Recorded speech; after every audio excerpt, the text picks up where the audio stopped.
dance in its most modern form, we let the left shoulder and left arm sort of stretch away while we anchor.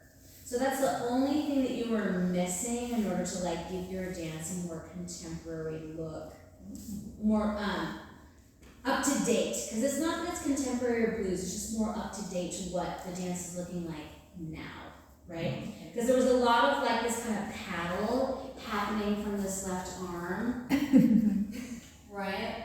It was like we were just like paddling and kind of like digging on this side. So I want that to go this way. Okay, so more Stretch away. Yeah. And what it does is it helps create the stretch connection with your partner, at least for most couples. It helps us remember to like continue to move away until the moment of redirection when it's time to go back forward. Plus, it's just kind of what the aesthetically what the dance looks like now, right? So, beautiful feet, move the arm. I did see a lot of like bent knee on your one. However, that could have been compensation because you were dancing with a smaller follow, so your slot was shorter as opposed to dancing with a toddler leader, where your slot would have been longer, where your foot would have needed to like reach, and that leg would have resulted in like a straight leg line. So I'm not quite sure. I have to watch you dance with one of the like Dexter type or something and see if that is a thing. But otherwise, oh my God, gorgeous feet. Yeah. Tina. Yep. Did you get further away from your partner? Right, like the tight elbows thing, I know it's like a slightly fast, but like when you're a smaller leader, you really need to pull your carriage up and try to be as tall and long as you can. Try to like physiologically sort of compensate for our smallness. Because if you compress down, like you get even smaller. Okay, noted. You know what I mean? Yes, actually. Yeah, so you gotta be really careful with that if you're a smaller leader. Okay. Like, cause I know like we have to dance with like soft knees in order to pulse, right? But you wanna make sure that this doesn't come down in the process of this, so you're not like shrinking and shrinking. Yeah? Got it. Comments? Lots of comments. Actually, I have a question. Sure. Yeah, like gorgeous. Oh, Like, I've noticed that just like all the anchors were kind of a variation on the basic anchor. Yes. Is that kind of acceptable to always do? It is required. To always, like, they'd rather not see a basic anchor, they'd rather see a variation on the anchor. Absolutely, Miss Ma'am. Okay. Yeah.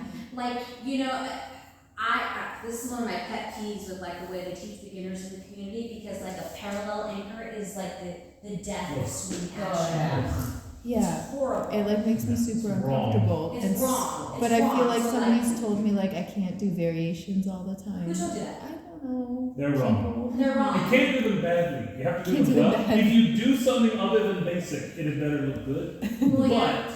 But Yes. again, like the two most common variations on the basic are ones that actually swing. Where like parallel foot position has no swing at all. Right? This is, like I said, it's the death of swing action. You don't want to do it. Well, you come from salsa, so it's almost like, you know, when a lot of teachers unfortunately teach beginners, you know, to march. So that they keep the timing. 1, 2, 3, 5, 6, 7, instead of 1, 2, 3, 5, 6, 7. One, you know, because you don't walk like this. Because they're trying to, Yeah. You know what I mean? Yeah. So it's because they're kinda- trying to help you keep the timing instead of like Yeah. look, Yep. right? Okay, who else wanted to raise their hand? Yeah. Dexter? Okay, Dexter, right. okay. Catherine, you are totally on one. This is related to Bella's mention about your bent knee on one. I don't like a toe lead on one except as an accent. Okay, so don't point it, but come in. I always Yes. point it. Oh, yeah, but don't land on the toe first. Okay, like a salsa. Land just barely, toes straight forward and then the heel hits first. It's called a toe release. Toe release. That's the big thing for me, was I couldn't not see that. Okay? Tip? Yeah, I thought I like your feet were great. I thought you were opening up a little bit too much on the anchor, which causes the lead to pull, because then you have no more rope left. I think if you were opening kind of fast, so I thought if you open slower, then you Shoulders put your are body in. But like the shoulder was was back here on the 5 and 6. Yeah. Maybe, I mean, you can go there, but maybe a little bit more, not square, but like there. Yeah. And then Tina, for your leading, like you have to, like I used to, in novice, I used to always have as leads, I'd have my grab bag or my toolbox full of moves that work in novice. So like when it was like right around Sally, like you could do like hammer lock around and kind of like walk around. It's very easy to move. Basket Is with, that- Joel, And then the judges are watching in novice, they see you dancing to actually the song and going right around Sally. They're gonna go, oh, in, because you're doing something that the others aren't. So it's like you have to come up with those moves that you know that a novice follower is not gonna blow. That's not gonna, they're not gonna go, I had some